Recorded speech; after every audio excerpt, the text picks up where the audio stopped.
আমার বিয়ের জন্য আমার মা পাত্রীর খোঁজ করছিল। মায়ের ইচ্ছে তার নিজের পছন্দ করা কোনো মেয়ের সাথেই আমার বিয়েটা দেবে, কিন্তু তা কী করে সম্ভব? আমি তো অলরেডি পছন্দ করেই বসে আছি একজনকে, তার প্রেমে হাবুডুবুও খাচ্ছি। এদিকে বাড়িতে বলতেও পারছি না, বললেই তো আর রক্ষা নেই, একেবারে তুলকালাম কাণ্ড হবে। ভাবলাম থাক, না বলাই ভালো। এই মুহূর্তে তো আর বিয়ে করছি না, বিয়ে করতে মোটামুটি 1-1.5 বছর বাকি। সুযোগ বুঝে একদিন মাকে সব কথা বলা যাবে, সেটাই ভেবে রেখেছি। আমি তখন দিল্লিতে থাকতাম, একটা ভালো কোম্পানিতে জব করছি। মায়ের সাথে প্রতিদিন ফোনেই কথা হয়।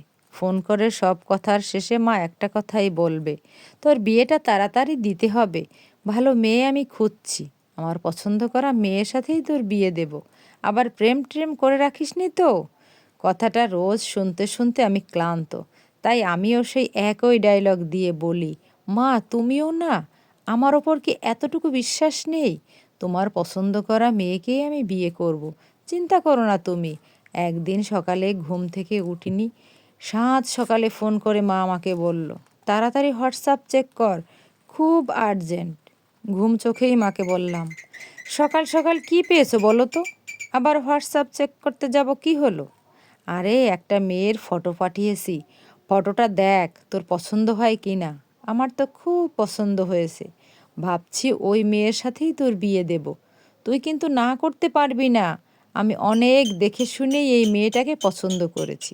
ছবিটা ভালো করে দেখে নিয়ে মাকে বললাম, তোমার যখন পছন্দ হয়েছে, আমি না বললেই কি তুমি আমার কথা শুনবে? তা কোথায় বাড়ি, কি করে, সব খুঁটিনাটি খোঁজখবর নিয়েছে তো? হ্যাঁ, সেসব নিয়েই তো বলছি। আমাদের বাড়ি থেকে 3 কিলোমিটার দূরেই মেয়েটির বাড়ি। যখন জিমে যেতাম তখন থেকেই পরিচয় হয়েছে। ও, তার মানে তুমি জিমে গিয়েও ঘটকালি করেছো। এবার বুঝতে পারছি কেন তোমাকে জিমে যেতে মানা করে দিয়েছে। এই তুই বকবক করিস না, আমি কি করব কি করব না তোকে বলতে হবে না। তুই ফোনটা এখন রাখ।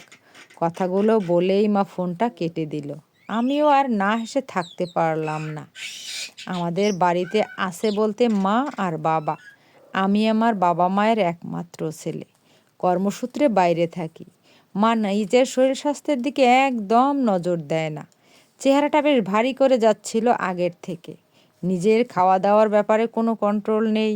বাবা বললেও বাবার কথা শোনেই না। মা আসলে নিজের বাড়িতে নিজেই হোম মিনিস্টার। ডাক্তার তো বলেই দিয়েছেন প্রতিদিন 1 ঘন্টা করে হাঁটতে। কিন্তু কে শুনে কার কথা? বাবা একদিন ফোন করে বলল, আরে তোর মা তো কোনো কথাই শুনছে না, খাওয়া দাওয়ার তো কোনো বিধিনিষেধ নেই, নিজের পছন্দ মতো রান্না করছে, নিজেই খাচ্ছে, আর আমাকেও খেতে দিচ্ছে। বলতে গেলেই বলে খাও তো, কিচ্ছু হবে না। এই বয়সে এসব করলে হবে, তাই না? বেশি বললেই ঝামেলা, তুই একটু বুঝিয়ে বল না।